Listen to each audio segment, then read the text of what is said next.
Do you see what I see? Jangan lupa untuk subscribe, share, dan nyalakan lonceng notifikasinya sebagai bentuk dukungan kamu. Do you see what I see? Yakin nggak mau dapetin t-shirt spesial kontributor keren ini? Selain cerita kamu bisa didengarkan oleh jutaan telinga, kamu juga bisa dapetin t-shirt keren ini hanya dengan mengirimkan cerita pengalaman horor kamu ke email podcast.ceritahoror@gmail.com. Kami tunggu.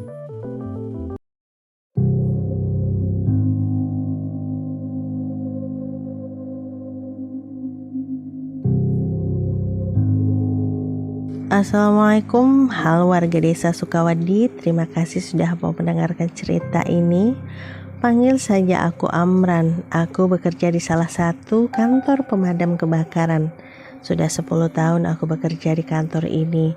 Kebetulan di kota tempatku tinggal kami memiliki 2 buah kantor pemadam kebakaran. Satu di sebelah utara, satu di arah selatan. Jadi masing-masing kantor menangani kasus kebakaran sesuai dengan rutenya sendiri. Aku dan ke-13 orang teman lainnya bekerja di kantor pemadam kebakaran yang terletak di arah selatan. Kantor kami memiliki 3 lantai. Aku tidak mengetahui sebelumnya kantor ini difungsikan sebagai tempat apa. Tapi jujur kalau boleh aku menceritakannya, tempat ini tidak begitu nyaman.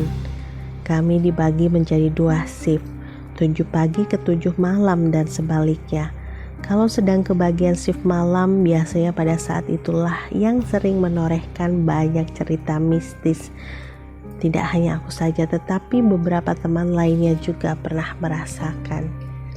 Ketika sedang standby di shift malam, kami biasanya menghabiskan waktu menonton televisi di lantai bawah. Jadi di lantai bawah itu ada sebuah tempat tidur untuk kami beristirahat. Ada televisi tabung 21 inch model lama dan kamar mandi yang tak jauh dari posisi televisi itu. Sebenarnya makin kesini makin terbiasa dengan sosok-sosok yang menjadi penunggu di kantor itu.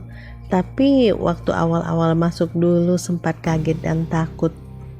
Kita flashback ke tahun awal aku kerja di sini. Waktu itu shift malam. Malam itu kami berlima. 3 orang sedang keluar mencari makanan untuk makan malam di sekitaran kantor kami. Aku dan seorang teman, sebut saja Mas Budi, tinggal berdua saja di kantor. Tidur saja Ran, kalau mau tidur duluan. Nanti kalau yang lain sudah pulang bawa makanan, nanti Mas Budi bangunin. Iya Mas, aku menjawab. Biar bagaimanapun, aku tipe orang yang tidak bisa tidur nyenyak di tempat kerja. Jadi aku cuma bisa tidur ayam saja. Ketika akan terlelap tapi masih setengah sadar, di bagian sudut mata aku melihat ada seorang nenek-nenek lewat di depan kasur tempat kami beristirahat, yang posisinya berada persis di depan kamar mandi. Permisi le, mau numpang ke kamar mandi. Begitulah kurang lebih bahasanya. Oh iya nek, monggo, jawabku refleks. Aku belum ngeh dan belum sadar. Beberapa detik kemudian aku langsung melompat dari tempat tidur itu karena kaget. Perasaan di kantor pemadam kebakaran ini tidak ada karyawan seorang nenek-nenek. Aku susul Mas Budi yang sedang merokok di luar kantor. Mas, aku ndelok nenek-nenek di depan kamar mandi. Mirisnya Mas Budi hanya tertawa kemudian berkata, "Wes, ndak apa-apa, cuma mau kenalan sama kamu kok," kata Mas Budi santai. Ya, oke lah kenalan. Semakin bertambah waktu, semakin aku menyesuaikan diri dengan sosok-sosok tak kasat mata yang ada di sana. Walaupun terkadang masih suka kaget kalau tiba-tiba nenek itu lewat. Dan ternyata tidak hanya sosok itu saja, aku juga pernah melihat penampakan rambut hitam panjang yang sangat banyak. Di setiap kantor pemadam kebakaran ada sebuah tiang seluncuran besar berwarna silver yang terpasang dari lantai 3 sampai ke lantai bawah ini. Waktu itu lagi shift malam. Hujan gerimis. Jam 2 malam, aku ingin ke kamar mandi karena ingin buang air kecil. Masih dalam keadaan mata yang mengantuk, aku tidak menggubris. Rambut menjuntai terbalik dari tiang seluncuran itu. Selain sosok itu, ada juga penampakan kakek-kakek yang memakai baju tradisional berwarna hitam dan celana komprang. Kakek ini teritorialnya di lantai 2. Awal kedatangannya biasanya ditandai dengan bara-bara api kecil berwarna merah seperti bara api yang ada pada ujung rokok. Kemudian sosok penampakan yang ada di rooftop. Hawa ketika kami duduk-duduk di area rooftop itu ada perasaan tidak nyaman, gerah, terkadang pusing dan mual. Kalau cerita dari teman-teman yang bekerja di sini, mereka sering melihat sosok jumping candy yang ada di ujung gedung. Tapi sampai 10 tahun aku bekerja di sini, alhamdulillah aku belum pernah melihat sosok itu. Nah, sosok lainnya yang pernah aku lihat adalah sosok seorang noni Belanda. Aku melihatnya, kejadiannya itu ketika masih di minggu-minggu awal aku bekerja di sana. Aku ingat sekali malam itu adalah malam tahun baru Islam. Aku kebetulan kerja dapat shift malam. Cuaca malam itu gerimis yang lumayan lebat dan awet. Kebetulan kami tidak bisa cari makan di luar. Jam 2 malam itu ada Kang Bakpao lewat. Sebelumnya aku kasih tahu dulu kantor pemadam kebakaran ini berada di pinggir jalan, tidak begitu jauh dari pasar. Jadi walaupun di jam yang sudah larut sekali masih kelihatan lumayan ramai orang yang berkegiatan atau berlalu lalang. Kembali lagi ke cerita tadi.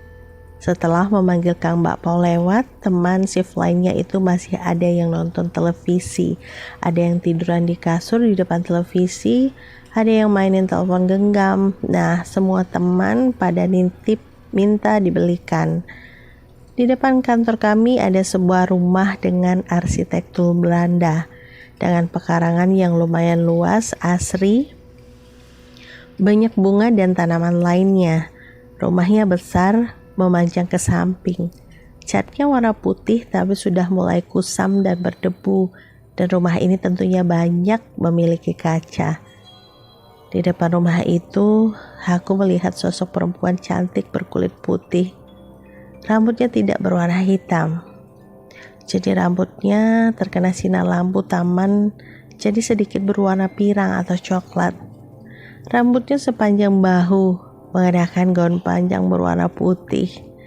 Baju yang lumayan mekar bagian bawahnya. Dia juga memakai payung renda berwarna putih.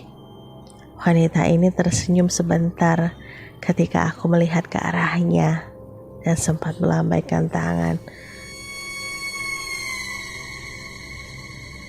Aku membalasnya dengan sebuah senyuman paling manis yang aku miliki. Kapan lagi disenyumin sama cewek cantik? Kang Bakpao bertanya kepadaku, "Mas senyum sama siapa?"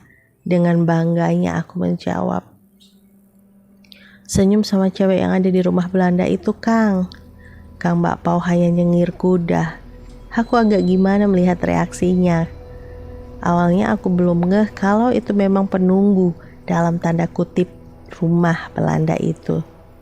Setelah membeli beberapa bakpao dan masuk ke ruangan kantor, aku membuat kopi. Dan tak lupa aku menceritakan kepada mereka kalau aku tadi melihat sosok wanita cantik di rumah Belanda yang ada di depan kantor kami. Lagi-lagi teman-teman menertawakanku. "Mana ada cewek cantik di sana?" ujar teman-teman satu shift malam itu. "Ada kok, aku baru ngeliat," kataku tidak mau kalah. "Tidak ada penghuninya di sana, tidak ada manusianya. Rumah itu sudah kosong puluhan tahun lalu. Kamu beruntung bisa melihat sosoknya dalam wujud yang cantik," kata Mas Budi memberi penjelasan kepadaku. Ada juga Mang Diman, tukang kebun yang juga bantu beresin dan bersihin rumah itu, matiin lampu kalau pagi, bersihin pekarangannya dan menghidupkan lampu kalau sudah menjelang sore hari.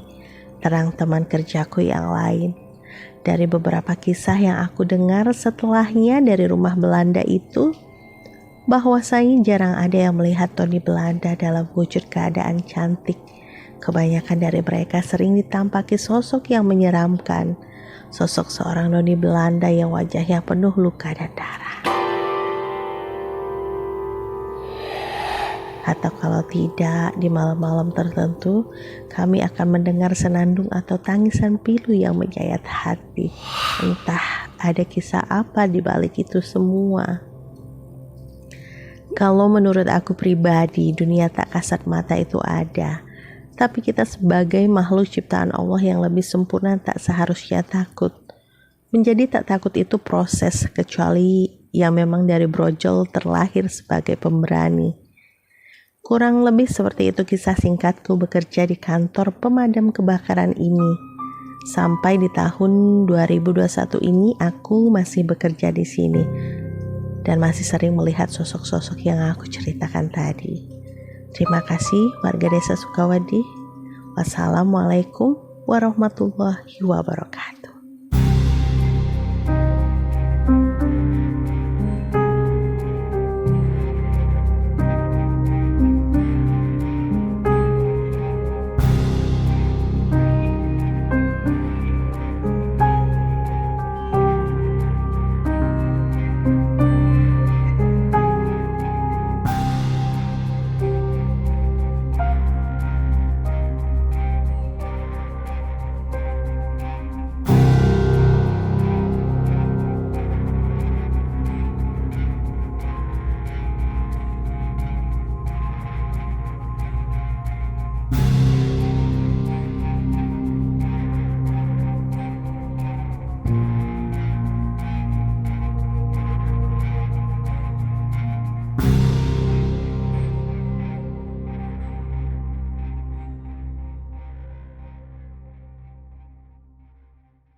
Kirim cerita kamu ke alamat berikut.